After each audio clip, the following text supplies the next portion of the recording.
नमस्कार बच्चों, मैं आपका अपना विशाल भाटी स्वागत करता हूं दोबारा से O2 एंड डिजिटल एजुकेशन में। और आज हम लेके आए हैं फिजिक्स क्लास 10th की, जिसमें हमने पहली वीडियो में देखे थे कुछ टॉपिक्स, और जो बचे हुए टॉपिक्स है जैसे हीटिंग इफेक्ट ऑफ करंट, वो हम आज की वीडियो में कंप्लीट करने वाले हैं। तो आइए चलते हैं।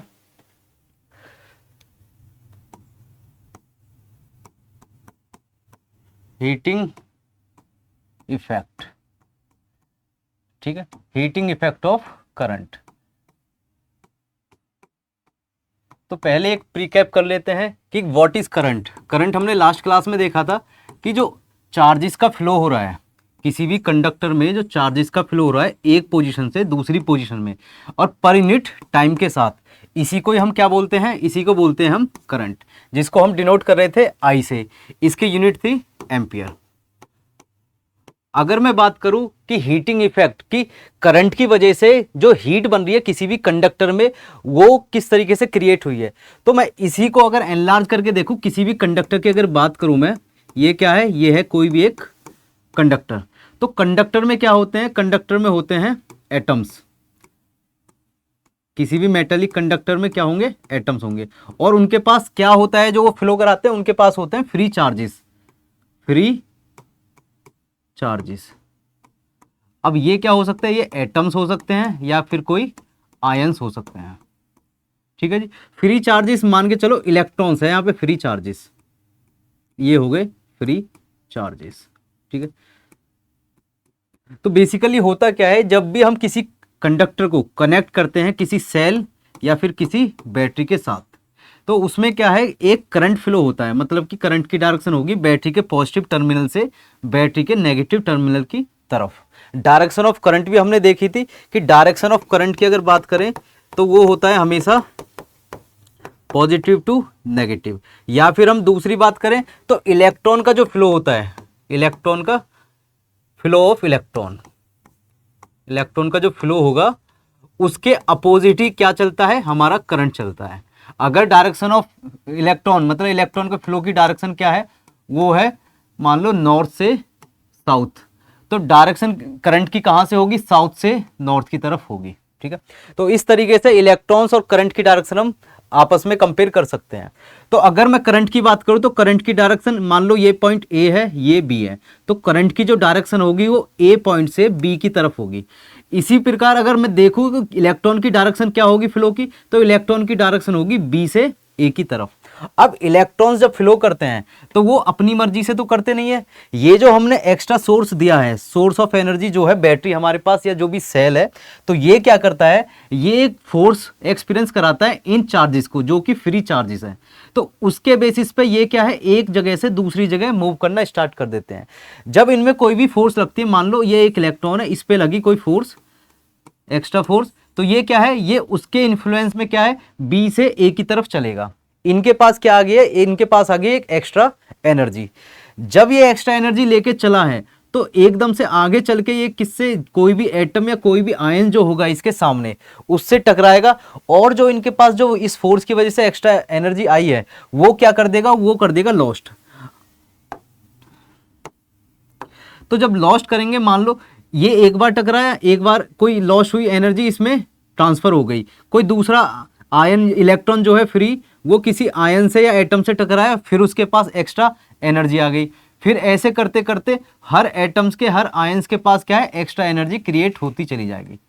जब ये एक बार टकरा लेते हैं तो फिर दोबारा से फोर्स एक्सपीरियंस करते हैं, जो इनको क्या प्रोवाइड करता है, अगेन एक एनर्जी प्रोवाइड करता है, और वो एनर्जी लेके वो दोबारा से आगे चलते हैं, तो फिर टकराते हैं, फिर एनर्जी लॉस्ट करते हैं। तो इस तरीके से एनर्जी कहां पे स्टोर हो जाती है, इन फ्री एटम्स और आयंस में स्टोर हो जाती है, और वो कलेक्टिवली क्या करती हैं, वो एनर्जी प्रोड्यूस कर देती है हीट, कन्वर्ट होके एनर्जी कन्वर्ट हो जाती है किसमें, हीट में, और ये एटम्स या आयंस बना देते हैं हीट।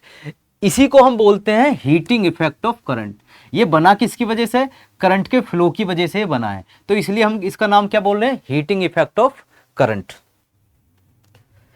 अब बेसिकली अगर मैं देखूं कि किसी भी कंडक्टर, कोई भी एक कंडक्टर है, तो उसमें एक हीटिंग इफेक्ट की वजह से क्या बन गई, एक हीट बन गई, एनर्जी स्टोर हो गई है, ठीक है। अगर मैं एप्लीकेशंस देखूं हीटिंग इफेक्ट के, तो बेस्ट एग्जांपल क्या है, आयरन। आयरन इस्त्री, ठीक है, कपड़ों पे जो करते हैं हम। तो इसमें क्या कॉन्सेप्ट होता है, इसमें जो नीचे प्लेट होती है मेटेलिक प्लेट, वो एक हीटिंग इफेक्ट का ही एप्लीकेशन फॉलो करती है, ठीक है। इसमें क्या है कि जो इलेक्ट्रॉन्स या जो चार्जेस फ्लो करते हैं वो टकरा के क्या है हीट प्रोड्यूस करते हैं, और हीट प्रोड्यूस करके वो क्या है उसका टेम्परेचर राइज कर देता है। इस तरीके से किसी भी मेटल को हम यूज करते हैं कहाँ पे, एज अ हीटिंग इफेक्ट का एप्लीकेशन, जैसे कि आयरन होता है, ठीक है जी। अगर मैं बात करूं कि कितनी हीट इसने प्रोड्यूस करी है, तो हीट कितनी होगी, जितनी एनर्जी वो प्रोवाइड कर रहा होगा किसी भी एटम्स को, तो उतनी ही हीट होगी। तो हीट का फॉर्मूला अगर मैं निकालूं तो कितना होगा, हीट का फॉर्मूला होगा पावर इनटू टाइम। मतलब कि पावर, कितनी पावर उसने कंज्यूम करी है और कितने टाइम पीरियड तक उसने उस पावर को कंज्यूम किया है, यही क्या हमें प्रोवाइड करेगा, यही प्रोवाइड करेगा हीट या फिर एनर्जी। तो हीट की अगर बात करूं तो हीट इक्वल्स टू क्या बेटा, पी पावर का फॉर्मूला होता है आई स्क्वायर आर। तो पी की जगह हम क्या रखेंगे, आई स्क्वायर आर, और टाइम की जगह टी। इस फॉर्मूले को बोलेंगे हीट, ठीक है। और इसका एक दूसरा नाम भी है जिसके नाम से ये ज्यादा फेमस है, उसको बोलते हैं जूल्स लॉ। क्या बोलते हैं,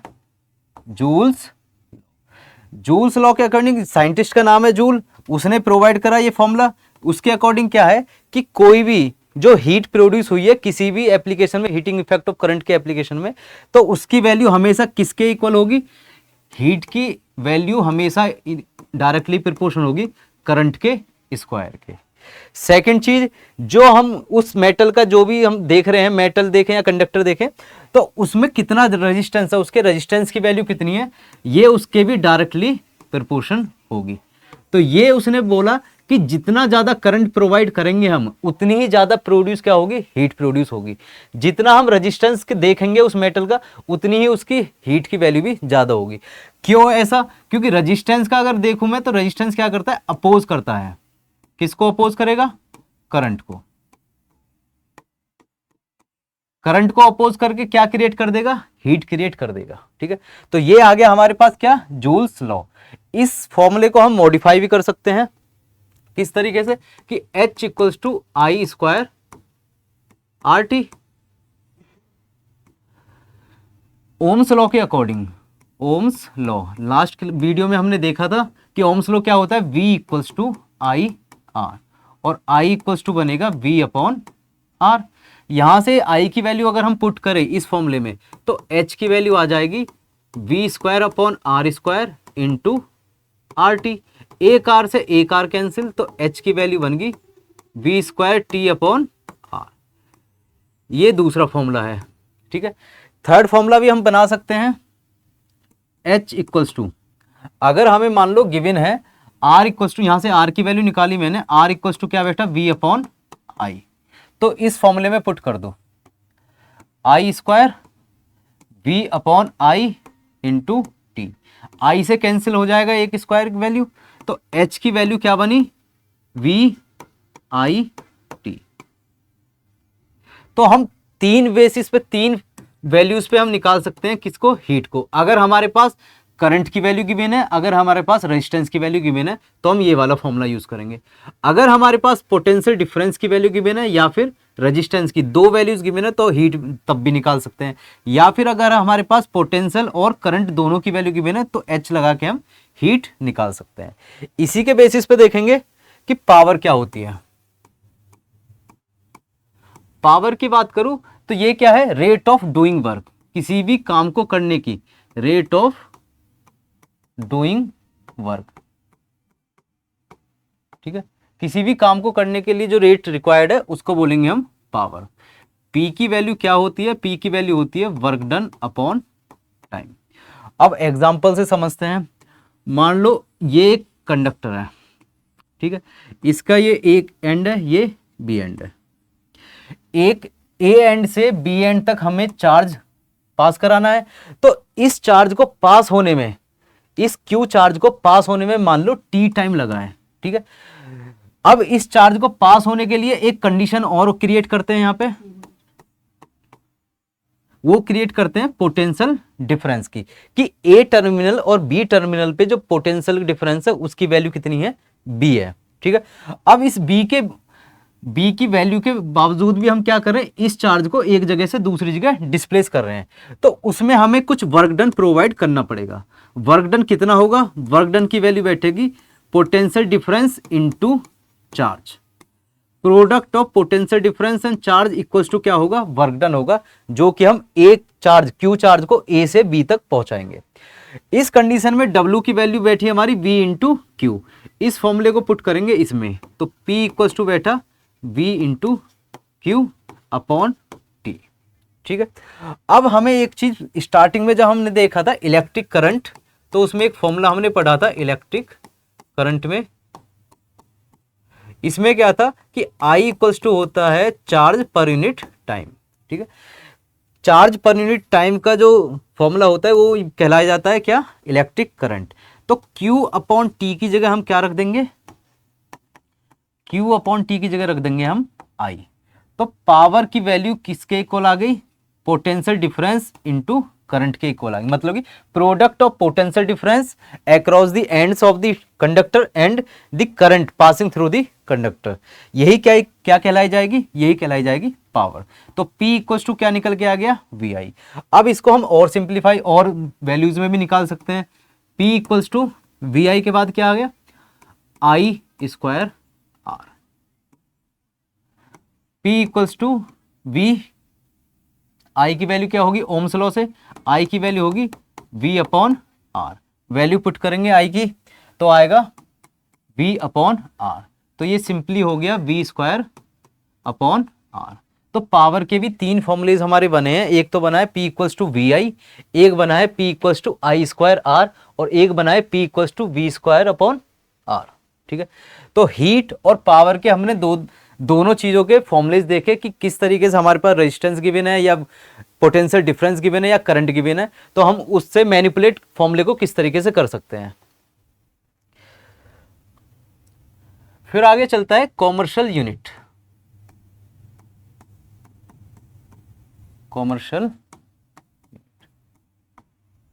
कॉमर्शियल यूनिट की अगर मैं बात करूं तो हमारे जो इलेक्ट्रिसिटी के बिल्स आते हैं वो यूनिट्स में आते हैं, ना कि किसी एक्चुअल फॉर्म में आते हैं।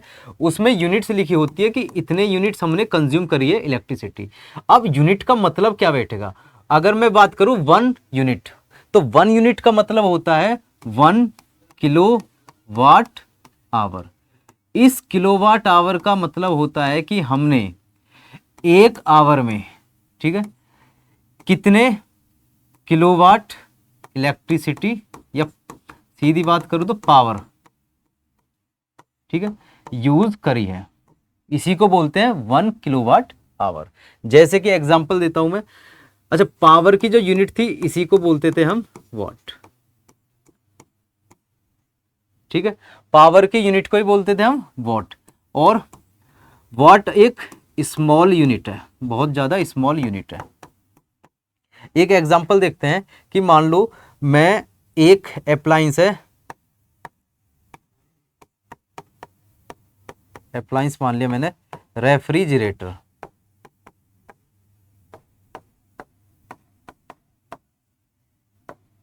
ठीक है जी।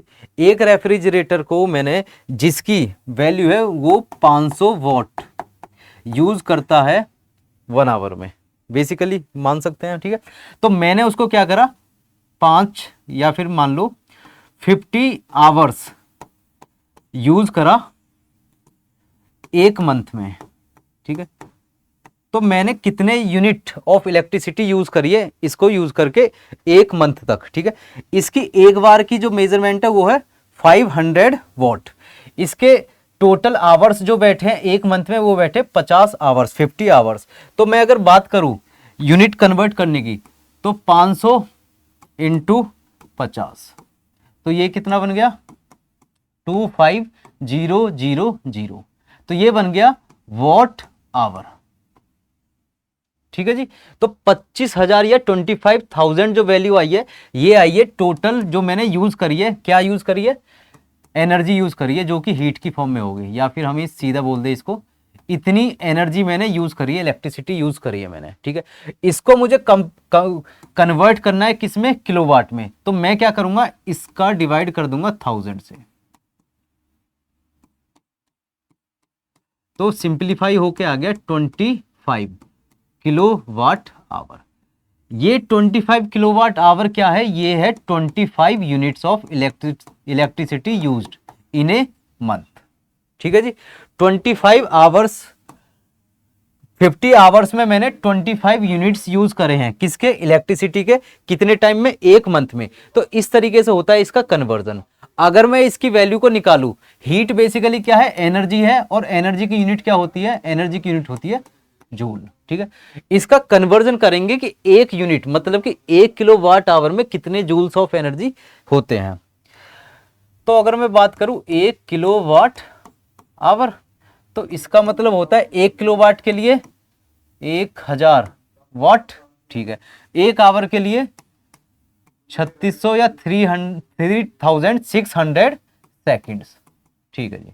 इसका कन्वर्जन करने जा रहे हैं तो क्या बनेगा, 3.6 इंटू 10 की पावर 6 वॉट और सेकेंड, ठीक है जी, वॉट सेकेंड। ये जो आई है ये 1 किलोवाट आवर की वैल्यू आई है, और इसको हम क्या बोल सकते हैं, 1 यूनिट भी बोल सकते हैं, ठीक है।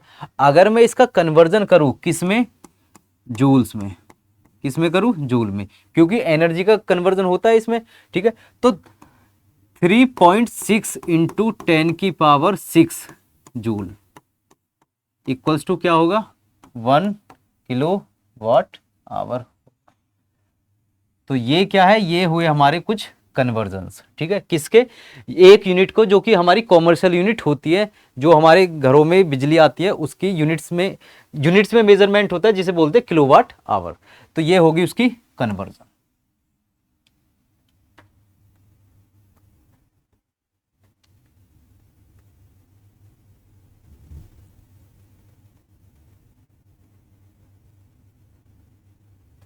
ठीक है, ठीक है जी। तो ये था हमारा हीटिंग इफेक्ट ऑफ करंट, ठीक है। एक दो एग्जांपल्स देखते हैं इसके लास्ट में, क्या एग्जांपल्स होंगे, आयरन, इलेक्ट्रिक हीटर, ओवन, ये सारे हमारे किस में कंक्लूड होंगे, ये होंगे एप्लीकेशंस में। किसकी applications, heating effect of current की, ये आगे एप्लीकेशन, ठीक है जी। तो इस चैप्टर में यही टॉपिक्स लास्ट था हमारा, और नेक्स्ट वीडियो में हम देखेंगे इसके न्यूमेरिकल्स, एक शॉट में पूरे न्यूमेरिकल्स को, जो भी एक्सरसाइज है, जो भी इंटेक्स क्वेश्चन है, उसको हम कंप्लीट करने की कोशिश करेंगे, ठीक है। Thank you.